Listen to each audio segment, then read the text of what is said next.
आज से लगभग 8,000 वर्ष पहले त्रेता युग में जब श्री राम की वानर सेना और रावण के राक्षसों के बीच भयंकर युद्ध चल रहा था, तब रावण हारने के कगार तक पहुंच चुका था। उसके तमाम प्रमुख योद्धा हनुमान जी, लक्ष्मण, अंगद, नलनीर और अन्य वानर व भालू वीरों के हाथों वीर गति को प्राप्त हो चुके थे। रावण समझ चुका था कि वानर सेना को हल्के में लेना उसकी सबसे बड़ी भूल थी। फिर तमाम वीर योद्धाओं को खोने के बाद उसने अपने छोटे भाई कुंभकर्ण को याद किया। पर उस समय कुंभकर्ण अपनी गहरे निद्रा में था, क्योंकि जिस समय वो ब्रह्मा जी की तपस्या कर रहा था, तब तपस्या पूर्ण होने पर वो ब्रह्मा जी से इंद्रासन मांगने की जगह गलती से निद्रासन मांग बैठा। जिसके बाद ब्रह्मा जी ने उसे खुशी खुशी वर्ष में 6 महीने सोने का वरदान दे दिया। दरअसल ब्रह्मा जी से वरदान मांगते वक्त देवी सरस्वती ने कुंभकर्ण के दिमाग को हर लिया था, जिसके कारण वो वरदान मांगते वक्त गलती कर बैठा। इसके अलावा भी कुंभकर्ण को भगवान शिव और ब्रह्मा जी से तमाम सिद्धियां और वरदान प्राप्त थे। वो एक बेहद शक्तिशाली योद्धा था, जिसने कि कई देवताओं को पहले भी युद्ध में परास्त किया था। इसके बाद रावण के तमाम सैनिक लग गए कुंभकर्ण को बीच निद्रा से जगाने। फिर काफी समय बाद जब उसने अपनी निद्रा तोड़ी, तो वो काफी क्रोधित हुआ और उसने समय से पहले जगाने का भी कारण पूछा। उसके बाद रावण सामने आया और कुंभकर्ण को सारी बात बताई, जिसके बाद कुंभकर्ण रावण से काफी रुष्ट हुआ और रावण को खरी खोटी सुना दी।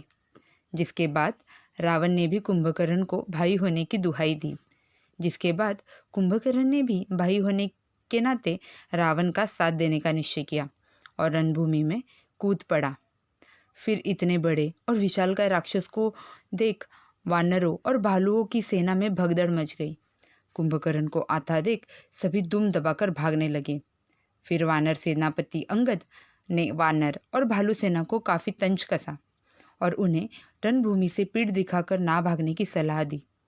जिसके बाद वानर व भालू में काफी उत्साह भर गया और वे कुंभकर्ण के सामने युद्ध के लिए खड़े हो गए। फिर कुंभकर्ण रणभूमि में आते ही वानरों और भालुओं को अपने पैरों तले कुचलना शुरू कर दिया। ये देखकर भालुओं के राजा जामवंत जी ने कुंभकर्ण पर हमला बोल दिया, लेकिन उससे भी कुछ नहीं हुआ। जिसके बाद जामवंत जी ने हनुमान जी को याद किया। इसके बाद फिर हनुमान जी कुंभकर्ण के सामने आ खड़े हुए और उन्होंने भी अपना आकार कुंभकर्ण के इतना ही विशालकाय बना दिया। फिर वो कुंभकर्ण पर टूट पड़े। हनुमान जी ने कुंभकर्ण पर मुक्कों की बरसात करनी शुरू कर दी थी, जिससे कि कुंभकर्ण जमीन पे गिर पड़ा और बुरी तरह से घायल हो गया। फिर कुछ देर बाद कुंभकर्ण वापस से खड़ा हो उठा और उसने अपनी पूरी ताकत लगाकर भगवान शिव से प्राप्त अपने प्रमुख हथियार शूल से हनुमान जी पर वार कर दिया। उसने शूल को सीधा हनुमान जी के सीने में धंसा दिया, जिससे कि हनुमान जी पूरी तरह घायल हो गए और जमीन पर गिर पड़े। ये देखकर लक्ष्मण जी ने कुंभकर्ण पर तीरों की बरसात कर दी। इन तीरों का कुंभकर्ण पर कोई असर नहीं हुआ। उसके बाद हनुमान जी को होश आया। फिर उन्होंने अपने सीने से शूल को बाहर निकाला और उसे तोड़ दिया और फिर कुंभकर्ण पर टूट पड़े और उस समय पर मुक्कों और गदा प्रहार से बुरी तरह घायल कर दिया। जिसके बाद कुंभकर्ण वापस से जमीन पर गिर पड़ा, लेकिन कुछ समय बाद वो वापस से खड़ा हो गया। ये देखकर हनुमान जी फिर कुंभकर्ण पर आक्रमण करने जा रहे थे कि उन्हें श्री राम जी ने रोक लिया और हनुमान जी को आराम करने की आज्ञा दे दी। और उसका कारण ये भी था कि कुंभकर्ण का वध राम जी के हाथों लिखा था। दरअसल कुंभकर्ण पिछले जन्म सतयुग काल में एक हिरण्याक्ष थे, जिसका वध श्री विष्णु के तीसरे अवतार वराह अवतार ने किया था। और ठीक इसी प्रकार उसके दूसरे जन्म में भी उसका वध श्री विष्णु जी के अवतार के हाथों ही होना निश्चित था। और ये बात श्री राम जी भली भांति जानते थे। श्री राम जी आए और फिर कुंभकर्ण का ध्यान अपनी ओर खींच लिया। श्री राम जी को आते देख कुंभकर्ण ने सोचा कि अब युद्ध को लंबा नहीं खींचना चाहिए, सीधे ही श्री राम जी का अंत कर युद्ध को विराम दे दिया जाए। और फिर वो श्री राम जी की तरफ बड़ी तेजी से दौड़ने लगा।